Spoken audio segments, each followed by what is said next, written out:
C'est Lafayette déguisé en moustique, en Julie Edouard moustique, qui vient conquérir l'Amérique. C'est le premier que je mets dans Paris, je suis vraiment content là. Et je trouve que ça va vraiment bien avec le personnage, la statue, l'environnement, le symbole de la liberté.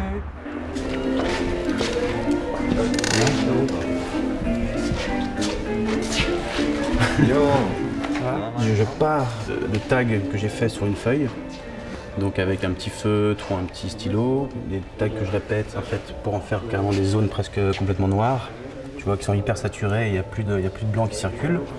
Donc sur des petits papiers, après que j'agrandis en fait sur ces formats à 0. Et par la suite, après, je réinterviens, donc là c'est noir et blanc, avec une couleur en plus. Souvent, je cherche une espèce d'équilibre en fait de composition, mais qui n'a pas forcément un sens ou il n'y a pas un message. Bah, c'est une envie un peu assez primaire quand même, qui est de mettre un peu son nom dans la ville.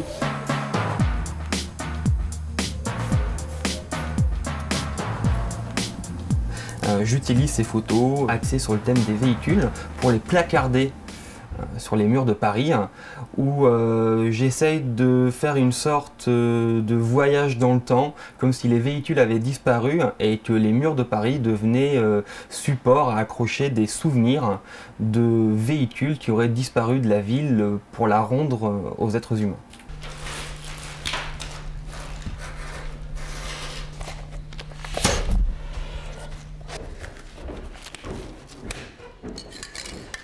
J'avais envie d'être connu comme tout le monde, d'être une rockstar et tout ça, mais je savais pas comment faire.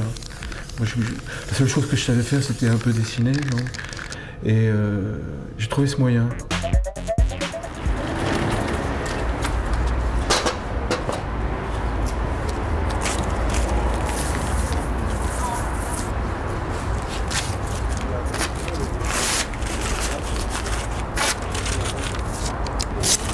Désolé hein, Marie-Georges Buffet, mais bon, on va faire place à l'art.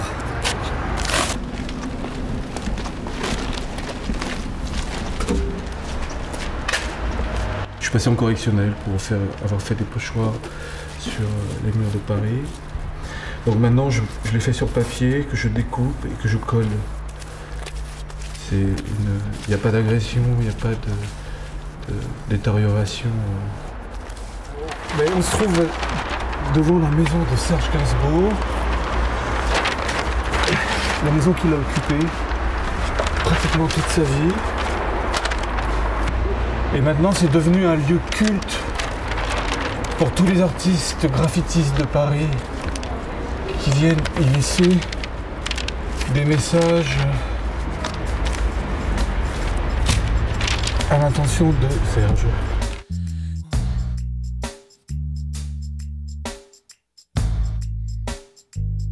Dans la rue, tu arrives, si tu veux faire quelque chose, je veux dire, c'est vrai qu'il faut aller très vite, faire ton truc, tu es un peu dans le track et tout. Donc là, on a le temps, on est dans un atelier, on a le temps de faire des choses plus abouties. Moi, je touche du bois, mais j'ai jamais eu de problème en fait. Pour l'instant, pour des collages d'affiches. L'affiche s'en va toute seule, puis si les gens aiment pas, même ils peuvent l'enlever. Ça détruit pas vraiment le support d'en dessous comme la bombe directement sur le mur.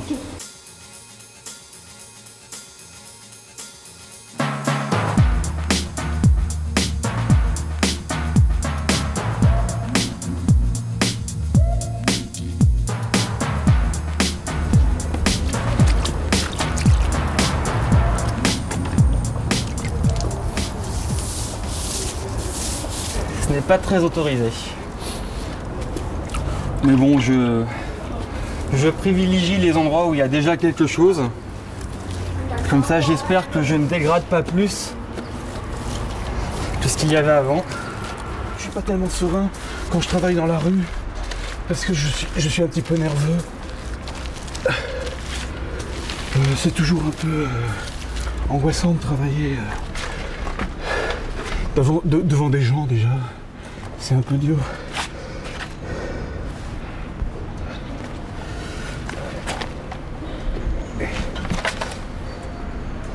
Et on a toujours peur d'une intervention de la maréchaussée.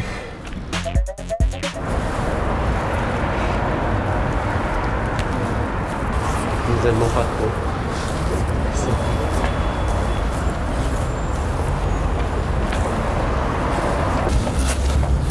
Il y a beaucoup de gens qui aiment ça, qui trouvent que ça embellit l'endroit où ils passent, où ils vivent. D'autres personnes qui me prennent pour un voyou. Le plus difficile, c'est pas l'incompréhension, c'est l'indifférence à mes yeux.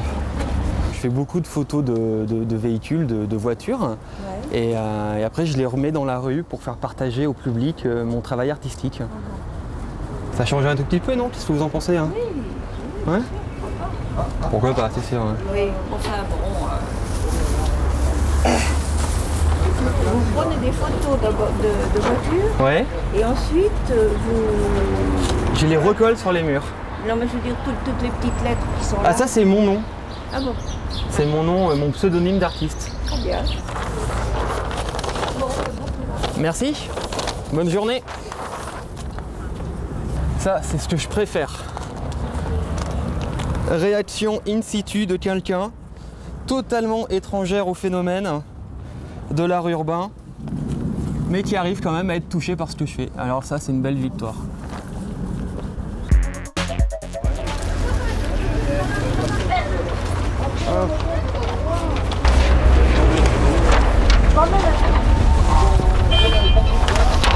C'est très éphémère, c'est très éphémère. Ça fait toujours hyper plaisir de le voir. Et forcément, quand c'est enlevé, on est toujours un petit peu déçu. C'est un petit bout de soi-même presque qui disparaît. Souvent, on le fait en fin d'après-midi. Donc entre 5h et 7h, vers l'heure de l'apéro. Je prends le soleil se couche, ça, c'est sympa. Après, ce que je viens de faire, ça ne m'appartient plus. C'est plus à moi. C'est aux gens qui vont le regarder, c'est aux gens qui vont se dire « Ah là, il est bien ce poster, si j'essayais de le prendre chez moi, hop, il arrache l'affiche. » Mais ça ne m'appartient plus. Ça peut partir au bout d'un jour ou ça peut rester 6 mois, mais ça part plus rapidement maintenant. Vu qu'il y a une politique de la mairie de Paris d'effaçage assez systématique, ça a des durées de vie qui sont très courtes, qui sont de moins d'une semaine en général. Donc ça fait un 4 mètres sur 2. Grande surface.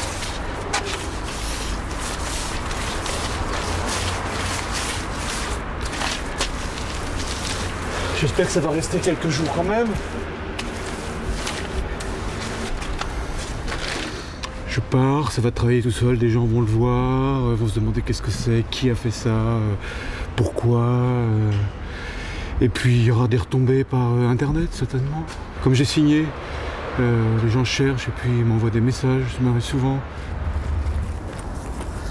Du grand, de l'énorme. Ce serait par exemple de voir une de mes séries photos recouvrir des grands bâtiments comme le centre Georges Pompidou, vraiment faire du grand, qu'on arrive à 500 mètres et qu'on voit une de mes photos.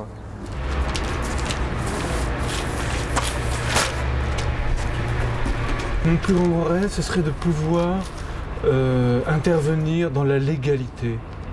C'est-à-dire ne plus vivre ces instants de stress, en fait, qui sont des vrais stress. Vous me voyez, je suis hyper nerveux, de grands stress au moment où on agit dans la ville. Et ceci dit, c'est vrai que si je pouvais avoir la possibilité de travailler sur le Louvre pendant 15 jours avec autorisation et tout ça, ça me plairait beaucoup. Et comme souvenir, une photo de la photo.